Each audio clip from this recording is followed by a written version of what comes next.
was a village in eastern Nigeria known as Umudike. The village was known far and wide for its vibrant culture, rich traditions, and the benevolent leadership of Chief Ekene. Under his guidance, Umudike thrived, and its people lived in harmony and prosperity. Chief Ekene was known as a kind leader who always put his people's needs before his. His home was always open to those who were in need. He was always available to give advice to those who needed it.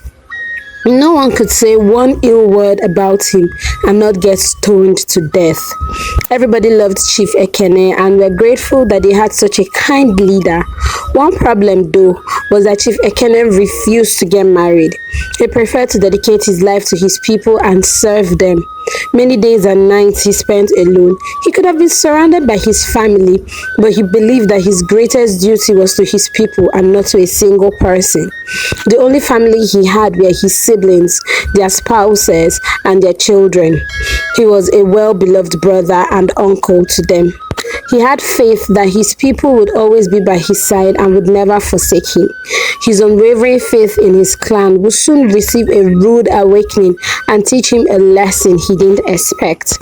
So the people of Umudike lived in peace and prosperity under the leadership of Chief Ekene until the season everything fell apart. During the famine season that year, a severe drought struck the region, turning the once fertile land into a parched and barren expanse. The villagers who depended on agriculture began to suffer. Crops withered, rivers dried up, and hunger set in. Chief Ekene, deeply moved by the plight of his people, decided to use his wealth to buy food and water from neighboring villages. He distributed these resources freely, ensuring that no one went to bed hungry. He never charged them for the food, but only asked that they didn't waste the resources they were given. The people agreed and were all grateful for his help. However, not everyone appreciated his generosity.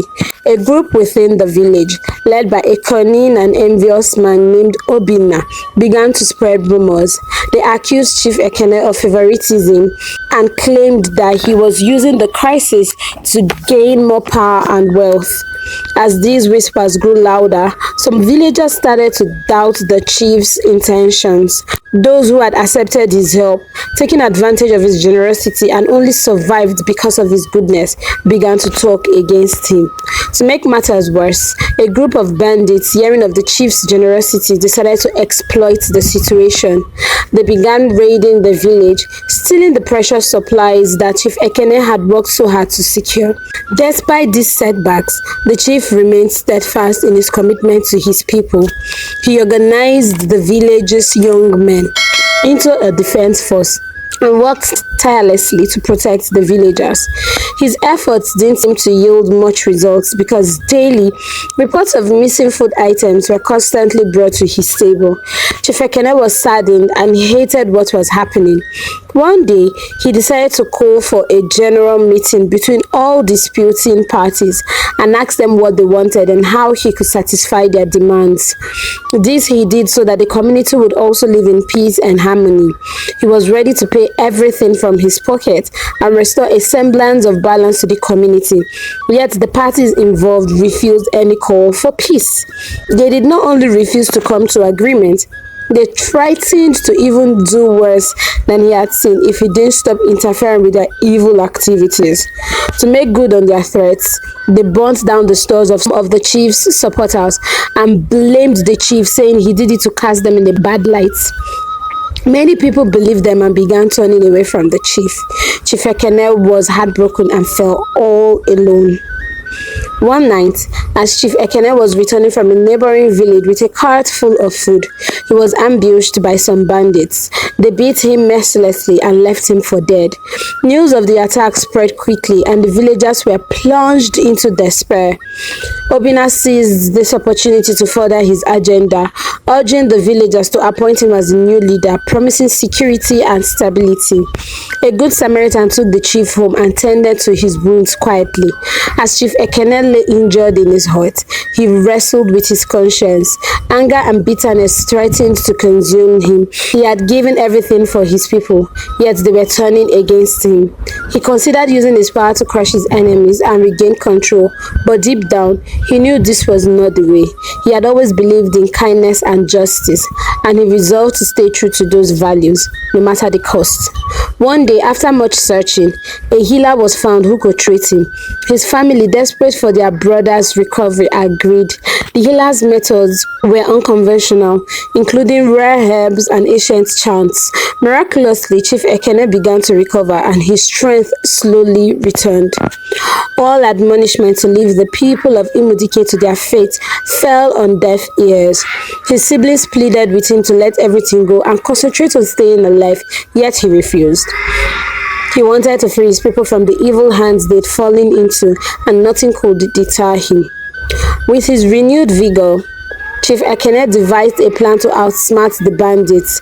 He sent a message to their leader, pretending to be a wealthy merchant willing to pay a large ransom for the safety of his goods. The bandits fell for the trap, and when they arrived to collect the ransom, Chief Ekene and his men, who were still loyal to him, ambushed them, capturing their leader and driving the rest away. Their leader, Obina, was then banished from the community and order was restored.